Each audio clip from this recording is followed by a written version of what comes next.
Welcome to the Rancher's Voice, presented by the Montana Stockgrowers Association. I'm Jay Bodner, MSGA's Executive Vice President. And I'm Raylee Honeycutt, Director of Natural Resources.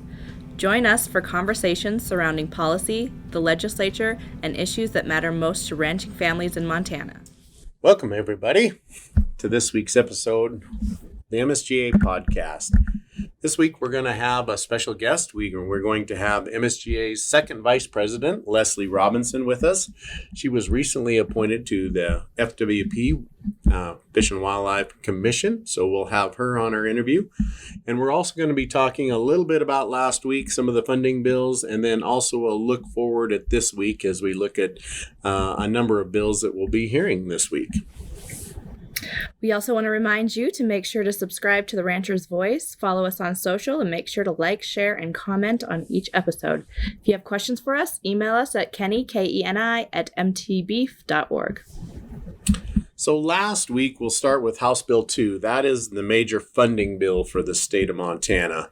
That did pass the Senate. They did put a few amendments onto it, which is kind of a normal situation. It did go back to the House with the Senate amendments, so they'll be working on that in a conference committee.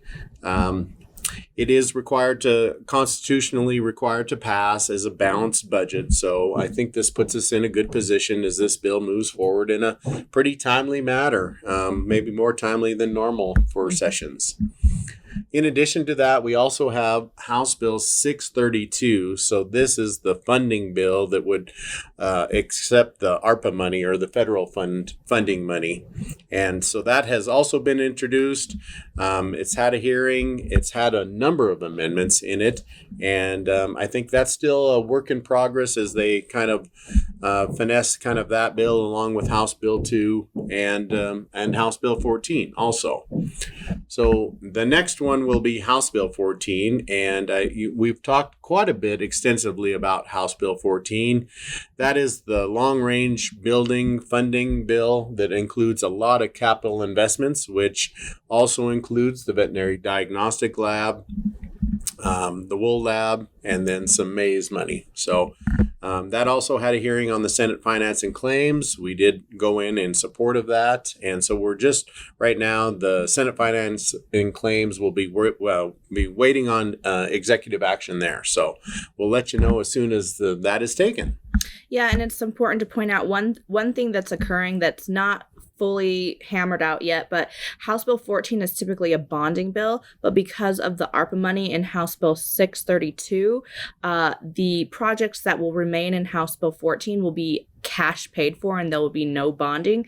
And right now, those committees are kind of juggling which projects get paid with ARPA, which will stay in 14, and then everything will be paid in cash, which will be great moving into the future for our infrastructure budget. Yeah, and in addition, 632, they still are learning some of the rules that haven't been written yet, and so a little uncertainty of how that money can be spent. So some more work to be done. Additionally, last week, there were a couple bills that we wanted to point out some changes for. If you track in our email, we kind of map out the status of bills, and we've had some changes over the last week that we wanted to share with you. So the first bill is House Bill 679. That was a bill from Representative Josh Kazmaier regarding reimbursement to landowners for crop damage in wildlife.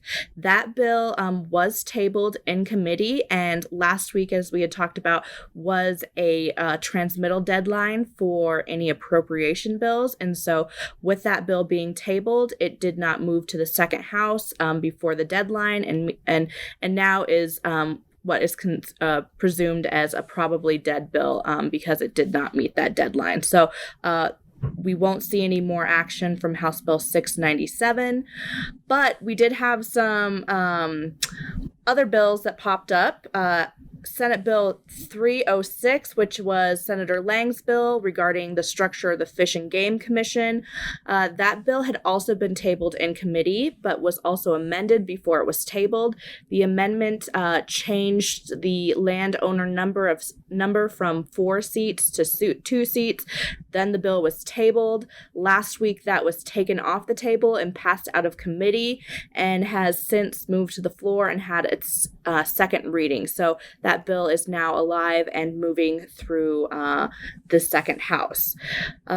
Additionally, Senate Bill 29, which is Senator Butch Gillespie's bill regarding weather modification, was similar to that one I just spoke about. It had been tabled in committee, but was taken off the table and passed out of committee last week.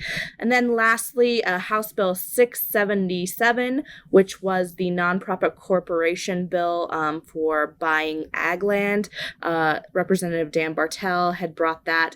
That is similar to that first bill that I spoke about. It was tabled in committee and then missed its transmittal date, so it is now a dead bill as well.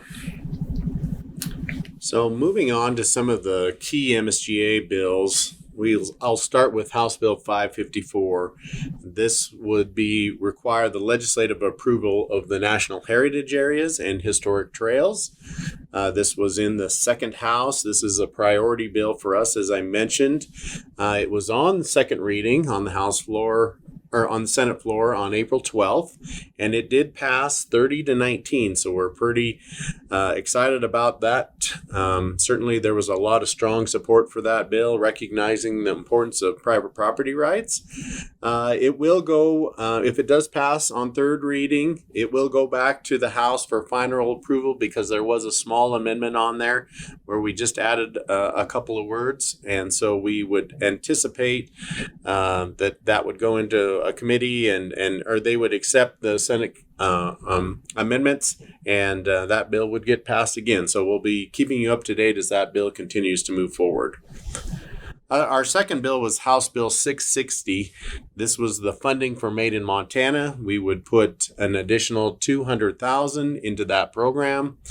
This bill also, we've recognized that this program has grown significantly, and certainly with COVID, it has a greater opportunity to promote Montana products, which we're very proud of our Montana products. And it is scheduled for a hearing in front of the Senate Ag on Tuesday. So we'll be in there and certainly in support of that.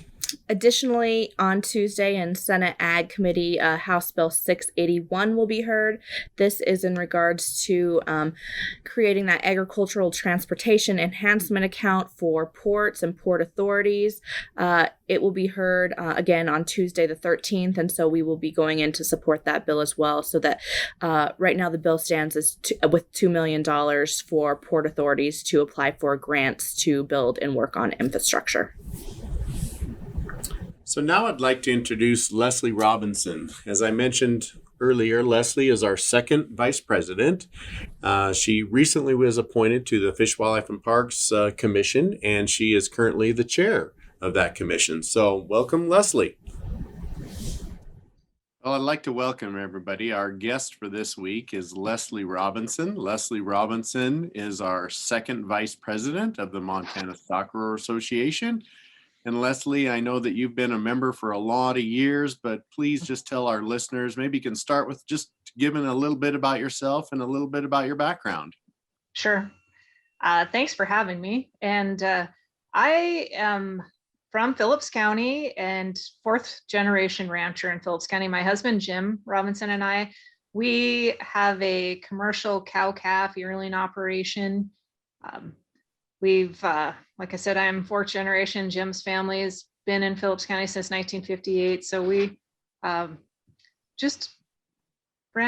both families have ranched for forever. And I used to be a county commissioner for Phillips County. I served 12 years as a county commission.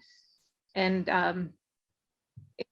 I was so active on the local, state, and national levels with that.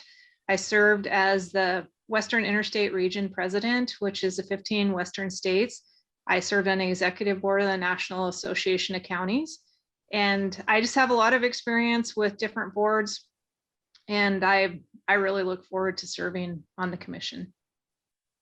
So yeah, let's talk about the commission a little bit. So you have been selected by Governor Gianforte to serve as the chair of the Fish and Wildlife Commission. So can you share a little bit more about what that role entails as chair, and then also what are some of your goals going into serving on the commission? Sure.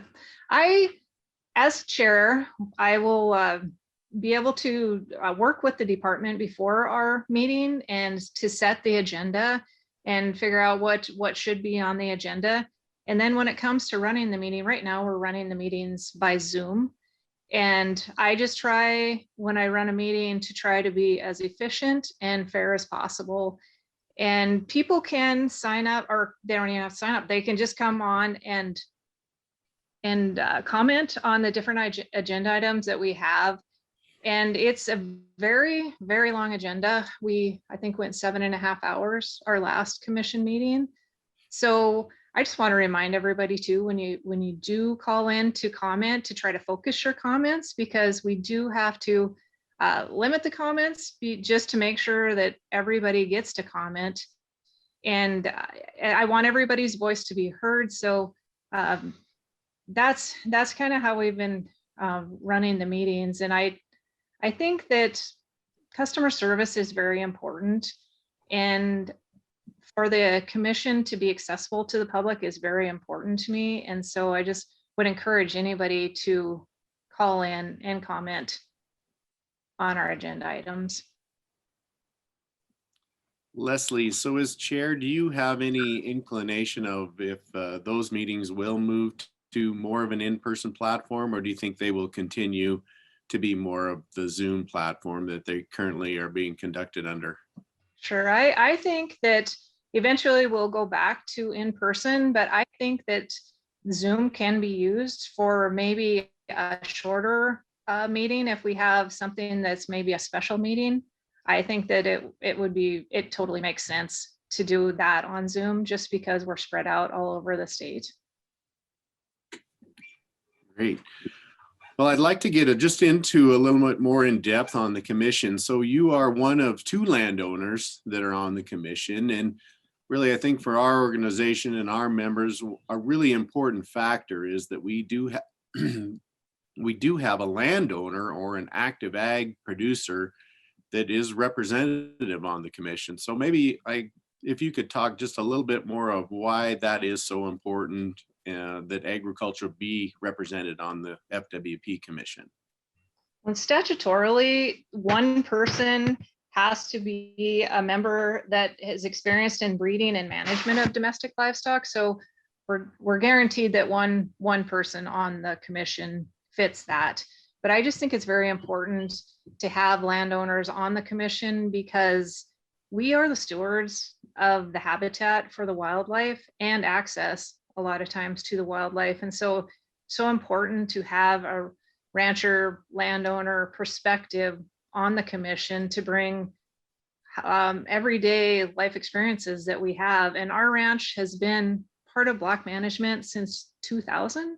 So over 20 years, we've been a part of block management. And so I also think that as my role of the Montana Stockgrowers second vice president, I'll be able to listen to ranchers from across the state and see what issues they have with wildlife or hunters, predation, you name it. But I also want to be clear that it's not always problems. We have very good experiences with hunters too. We've made lifelong friends. Several generations of hunters have come to our place. So I just think that it's important to have the landowner perspective on the commission. And that landowner perspective does bring a great view for the commission. And so recently, during the most recent commission meeting, the working group that had been working on the Elk Management Plan presented during that meeting. And that was a culmination of landowners, hunt sportsmen, a variety of different stakeholder groups. So can you share with us a little bit about what was presented during the meeting, and then what the next steps are for the commission as it relates to the Elk Management Plan? Sure. So we listened to the process and the experiences of the Elk Management Plan working group. And we approved for those processes to go forward, and they are up for public comment right now, and comments are open until May 3rd. And you can find the information on the FWP website. But this is, these are just intended to help guide the planning process. So there's still a lot of work to be done in the process and lots of opportunity for public engagement in it.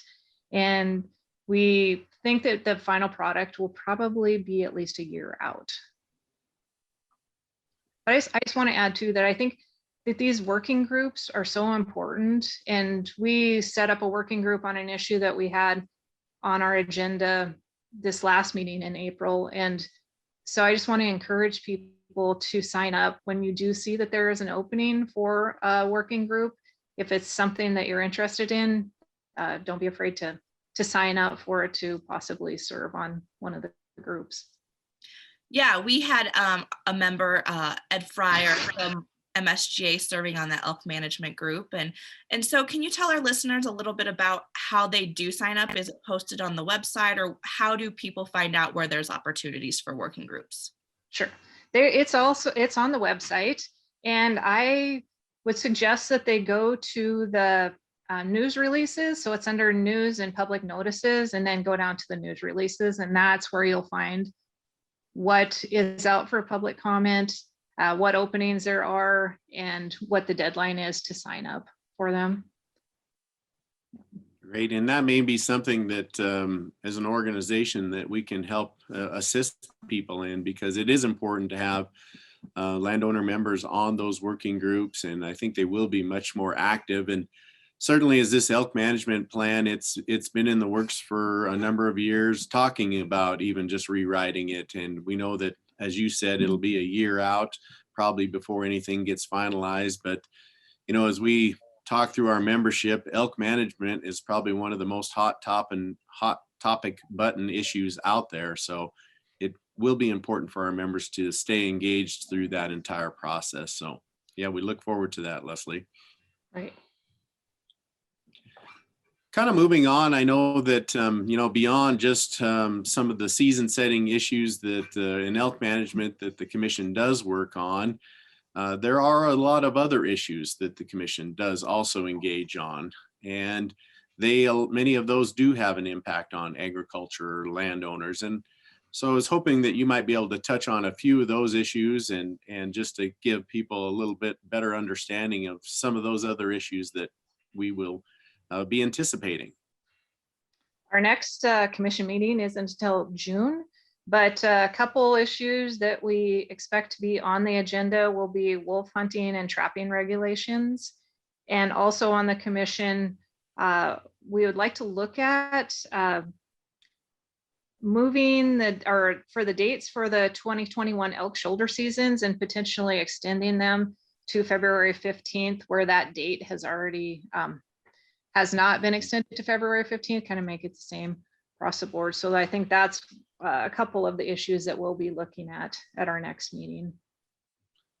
Great. And I know that chronic wasting disease has certainly been another issue that we haven't been haven't actively engaged in it, although I think it's on everybody's mind and the impacts to that. But I know that's certainly one of the priorities that the department will be working on. And anything new on that front that you anticipate or expect that may impact landowners in the near future? At this point, I'm not, I guess, aware of that issue of what we would have on the agenda, but it's always part of the discussion. We had something on the last agenda about using scents, and we had a lot of discussion about where the scents could be purchased from, what states have chronic wasting disease, what states don't.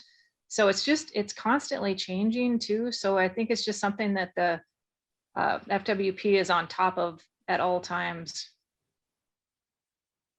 And we've talked a lot about the importance of the landowner voice being heard, both from a constituent standpoint and in public comments, but also as people serving on the commission as well. So talk to us a little bit about, as the chair, how would you like to see more landowners get engaged with the commission? I would like to see more landowners commenting on different issues, and it can be in written comment, or it can be eventually we'll have an in-person comment. But I know that's very tough for people to know when to comment on what issue when we have 7.5 hours of Zoom meeting, because you don't know when that issue is going to come up. So you have to have a lot of patience.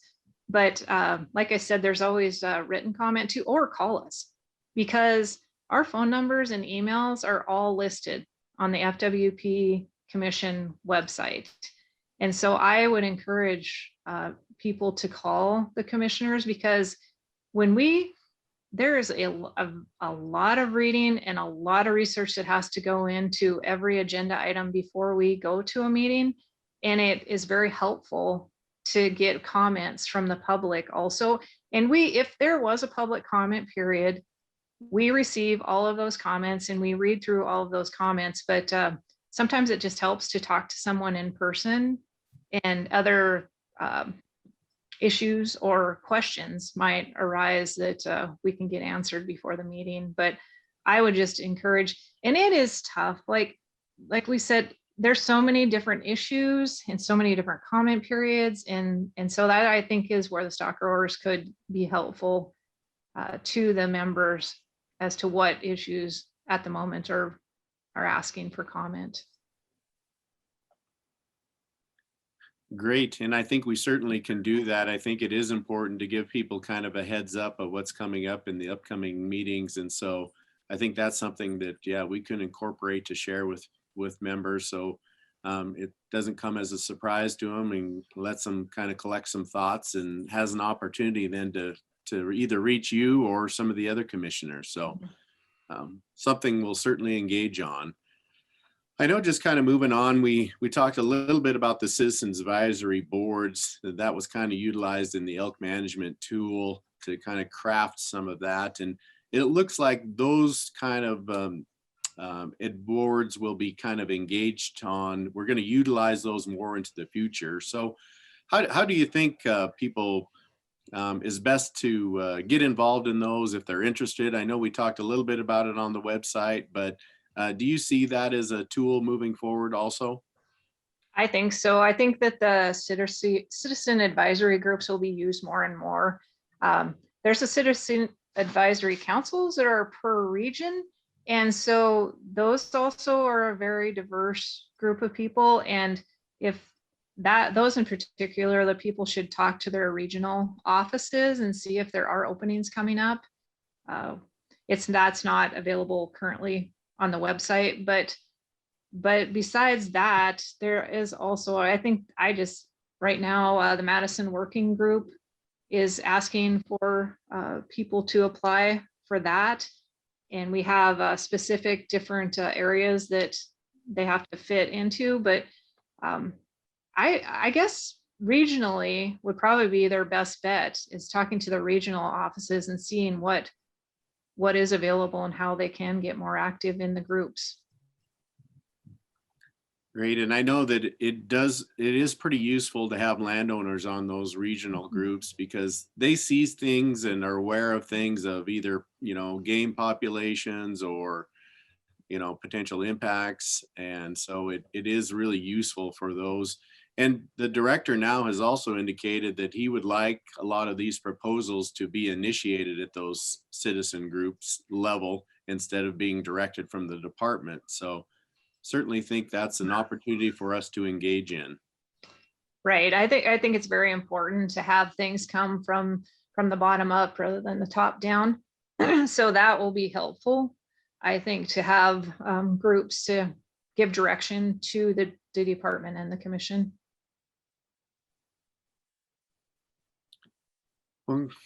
Great. Well, Lesley, I think we've covered our questions for today. So I very much appreciate you joining us, and I very much appreciate your commitment to being chair as the FWP. We're very excited to have yourself as a landowner and as a MSGA member to serve in that capacity. So We wish you the best. We'll look forward to working with you very closely on many of these issues as they come in front of the commission. And once again, we'd like to encourage our members to, contact Lesley or other commission members as these issues come up, to make sure that, landowners get our views brought in front of the commission. So with that, thank you very much, Lesley. Thank you. I appreciate it. Well, I'd like to once again thank Lesley for joining us today. Certainly it's a welcome addition to have not only an MSGA member and vice president as on the commission and as chair, but certainly as a landowner also. And I think she pointed out some very strong points of the importance of having a landowner representation on that commission. So once again, I'd like to just thank Lesley for joining us today. We'd also thank you for joining us as well. And just as a reminder, want to remind you to subscribe to The Rancher's Voice, follow us on Facebook, Instagram, YouTube, and Twitter, and make sure to like, share, and comment on each episode. We'd love to hear from you, so submit your comments to Kenny, Keni, at mtbeef.org. And thanks for listening. Thanks, everybody.